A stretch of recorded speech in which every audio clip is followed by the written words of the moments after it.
Good morning India. दोस्तों नमस्कार। दोस्तों, हमारे चैनल की कहानियाँ रोज़ाना सुनते रहने के लिए आप हमारे चैनल को सब्सक्राइब कर सकते हैं। वीडियो के पसंद आने पर आप इस वीडियो को लाइक ज़रूर करें। चलिए अब इस प्यारी सी कहानी को शुरू करते हैं।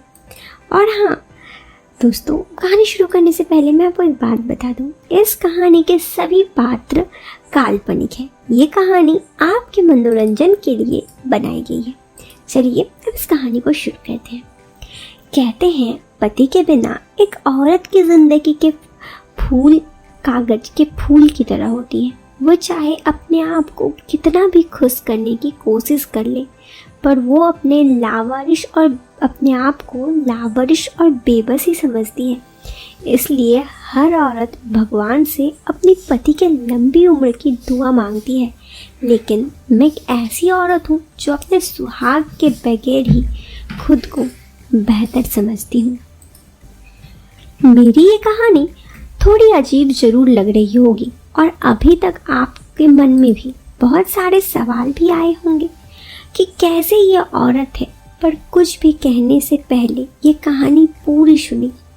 बचपन तो खूबसूरत होता है। मैं पैदा होने के बाद अपने बचपन एक बड़े खूबसूरत अंदाज में जी रही थी, क्योंकि मैं अपने माता पिता की इकलौती संतान थी। मेरा कोई भाई नहीं था और मैं अपने माँ बाप की पहली औलाद थी, इसलिए बच गई। वरना मेरे पिता को पता चलता कि मेरे माँ पेट से है और मैं एक बेटी हूँ, तो वो मेरे इस दुनिया में आने से पहले ही मेरे माँ को पेट में ही मुझे मार देते। पर पहली औलाद होने की वजह से मैं इस दुनिया में आ पाई। मैं पैदा होने पर माँ तो बड़ी खुश हुई, पर मेरे पिताजी के चेहरे का रंग उड़ गया, क्योंकि मैं एक बेटी थी। ये बात मरने से पहले मेरी माँ ने मुझे बताया था, क्योंकि वो मेरे पापा के रवैया से वाकिफ थी और मुझे सच्चाई से अवगत कराना चाहती थी। इसलिए मेरे पैदा होने के बाद जब भी मेरी माँ पेट से होती, मेरे पिताजी पेट में ही बच्चे की जांच करवाते, बेटा है या बेटी। शायद हर बार मेरी माँ के पेट में बेटी ही रहती, इसलिए मैं अपने माँ बाप की इकलौती औलाद रही। जब मैं 10 से 12 साल की हुई तो माँ की तबीयत बिगड़ने लगी। एक दिन अचानक मेरी माँ ये दुनिया छोड़ चली गई। पिताजी ने दूसरी शादी कर ली। मेरी सौतेली माँ मेरे घर आई। हर सौतेली माँ बुरी नहीं होती, मैं मानती हूँ, पर मेरी जो सौतेली माँ थी वो बहुत बुरी थी। बाप तो नफरत करता ही था, सौतेली माँ भी मुझसे बहुत ही ज़्यादा नफरत करती थी। अभी मैं जवानी के दहलीज में कदम रखने ही वाली थी। इन दोनों ने मेरी शादी मुझसे काफ़ी बड़े आदमी से करवा दी। फिर भी मैंने अपने से बड़े उम्र की आदमी से शादी कर अपने आप में ही समझौता कर ली।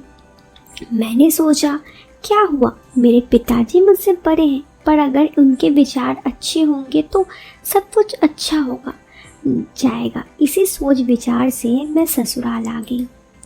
मुझे क्या पता था आगे क्या होगा। मैं दिखने में बहुत खूबसूरत थी। शादी के लाल जोड़े में मेरी खूबसूरती और निखर गई।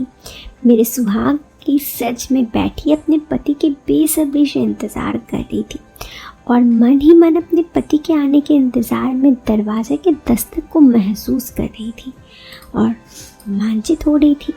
काफ़ी देर हो गई पर मनीष रूम में नहीं आए। इंतज़ार के पल कांटों की तरह चुभने लगे। चाहे दुनिया मनीष को मेरा बूढ़ा पति कहे, चाहे कुछ भी कहे, पर शादी होने के बाद मैं उनसे दिल से प्यार करने लगी थी। मैं इसी इंतज़ार में थी कि मनीष कब रूम में आएंगे और मैं उनसे अपनी मन की बात कर पाऊँ। इंतज़ार की लंबी घड़ी काफ़ी लंबी हो रही थी। दरवाजे में कोई दस्तक नहीं। मेरा मन बेचैन हो रहा था कि आखिर मैं और कितना इंतज़ार करूं। काफ़ी रात हो चुकी थी। तभी दरवाज़ा अचानक दस्तक हुई। अचानक दरवाज़ा खुलने की आवाज़ से मैं थोड़ा सहम गई। मैंने अपने घूंघट की आड़ से देखा तो मनीष थे। मेरा वो इंतज़ार ख़त्म हुआ। बरसों बाद मैं अपने जीवन में किसी अपने का महसूस करने ही वाली थी, क्योंकि माँ के गुजर जाने के बाद जब मुझे कोई अपना नहीं लगता, बस बचपन में यही सोचती कि जिस इंसान से मेरी शादी होगी मैं उसे बहुत प्यार दूंगी और वो भी मुझसे बहुत प्यार करेगा और मुझे अपना समझेगा। अभी मैं बस यही सोच रही थी। तभी मनीष ने झटके में घूंघट उठाया तो मैं डर गई। मुझसे कहने लगे, पहले तुम ये बताओ कि तुम इतनी खूबसूरत हो तो तुम्हारे कितने यार हैं। अपने पति के मुंह से ये सुन मैं बिस्तर से उठ खड़ी हुई और कहने लगी, भगवान के लिए ऐसा ना कहे, क्या खूबसूरती होना इतनी बुरी बात है। मनीष ने कहा, नहीं बुरा बात तो नहीं है, पर तुम जितनी हो खूबसूरत हो उतना में मैं बदसूरत हूँ। फिर भी तुमने मुझसे शादी क्यों की ये तो बताओ। मैंने कहा, क्योंकि मेरे घर वालों ने आपसे मेरी शादी करवा दी तो मैंने कर ली। मनीष ने कहा, नहीं मैं मान ही नहीं सकता, तुम्हारा जरूर किसी लड़के से चक्कर होगा, तभी तुम्हारे घर वालों ने जल्दी से मेरे जैसे इंसान से शादी करवा दी। मैं अपने पति के पैर में गिर गई और कहने लगी, ऐसा कुछ नहीं है, मैं आपसे बहुत प्यार करती हूँ, भगवान के लिए ऐसा ना कहे। मेरे लाख समझाने के बाद भी मेरे पति मनीष मेरे बात को मानने के लिए तैयार ही नहीं हो रहे थे।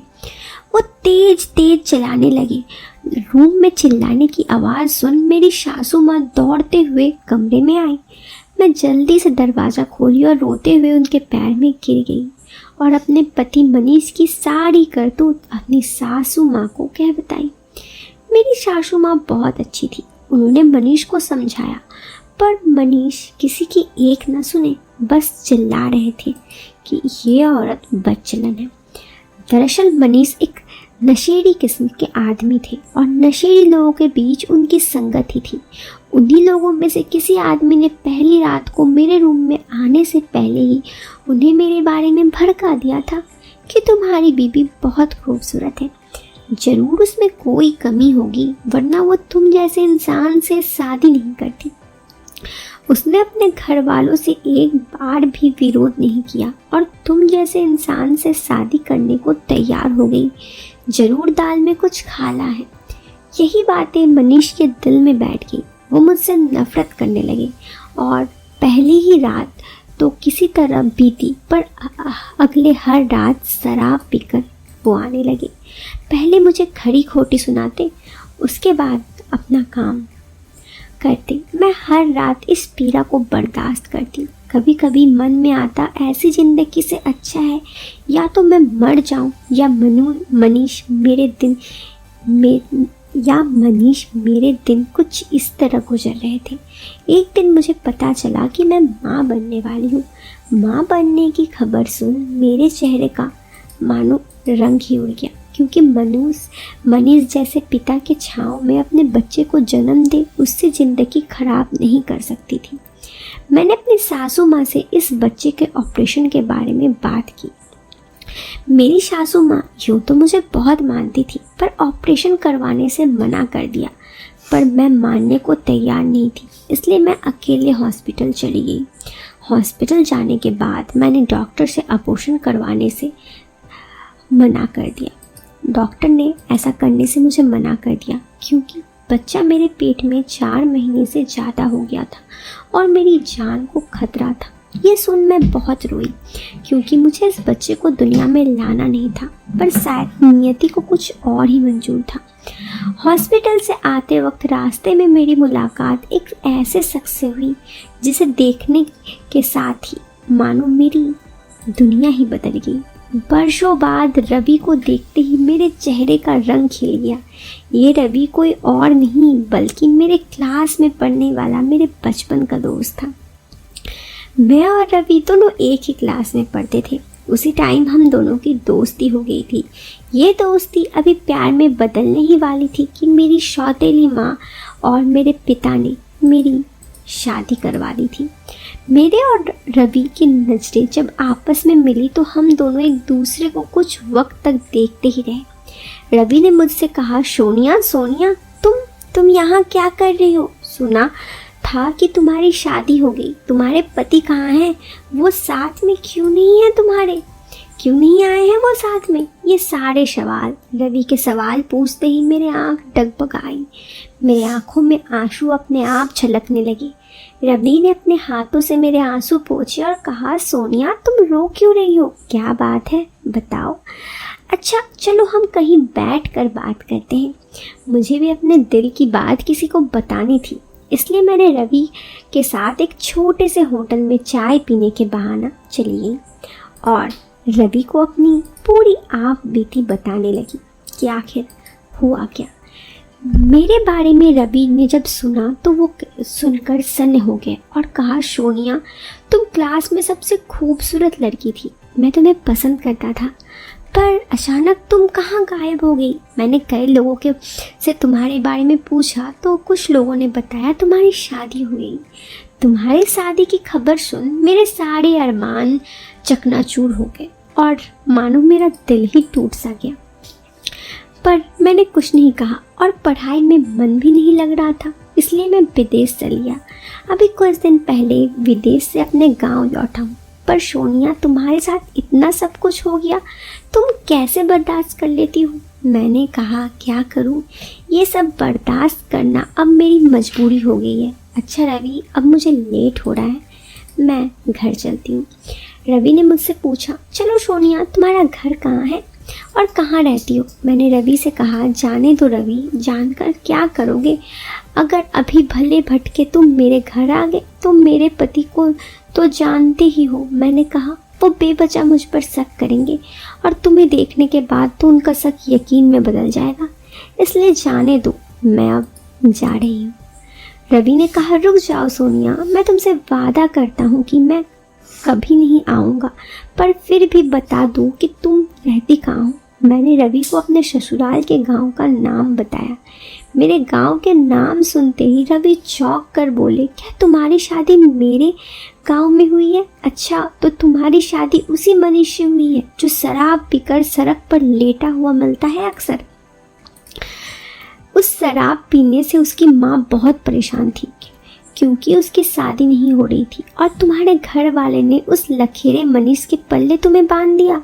तुम्हारे साथ बहुत बुरा हुआ। अच्छा सोनिया, जाते जाते अपना मोबाइल नंबर दे दो, कभी कभार तुमसे फ़ोन पर बातें हो जाएगी।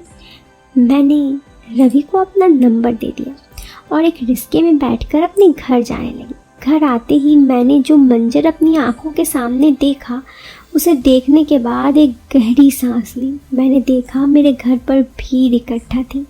मुझे देखते ही मेरी सासू माँ मुझे पकड़कर फह फह से रोने लगी। मैं अपनी सासू माँ को संभालकर समाज और लोक लज्जा की वजह से मैंने भी 2 आंसू बहा दिए। पर मैं सच बताऊं तो मनीष जैसे मेरे पति के मर जाने पर थोड़ा भी गम नहीं था, और नहीं तो एक सुकून थी। मेरे पति अब इस दुनिया से जा चुके थे। शायद ज़्यादा शराब पीने की वजह से उनकी किडनी फेल हो गई और वो मर गए। मनीष का अंतिम संस्कार होने के बाद मैंने अपने आप को पहले से ज़्यादा अच्छा और बेहतर समझा। क्या विधवा होने के बाद रवि ने सोनिया को उसके पेट में पल रहे बच्चे को अपनाया? क्या रवि और सोनिया की शादी हो गई? आगे क्या होता है जानने के लिए इस वीडियो का सेकंड पार्ट का इंतज़ार कीजिए।